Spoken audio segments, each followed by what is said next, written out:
Околу 5,5 милијарди евра владата планира да потроши до година, во државната каса да собере околу 5 милијарди евра. Министерот за финансии Бесими и премиерот Ковачевски заедно го презентираа буџетот за 2024-та. Раст има и на приходната и на расходната страна, а дефицитот ќе изнесува половина милијарда евра. Како и секоја година, така и за следната Бесими проектира високи бројки за капиталните инвестиции, ставка од која потоа најчесто се крати.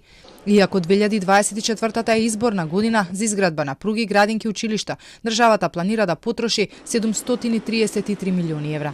Може да се поседат објективно, не може да се промовират или да се почнат со нови проекти кои може да влијаат врз изборниот циклус. Така да овие проекти што се проектирани може да се реализираат во текот на наредната година.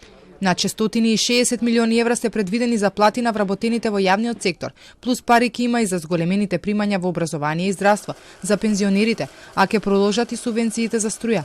Бесими тврди, за идната година не предвидел средства за повисоките функционерски плати.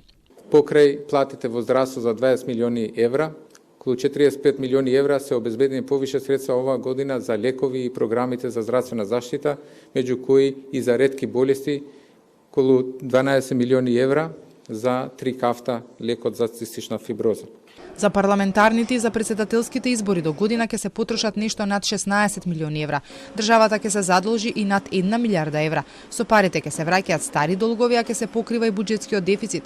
И премиерот и министерот за финансии оптимисти, инфлацијата ќе паѓа. Во 2024-та ќе биде 3,6%, а растот ќе надмине 3%.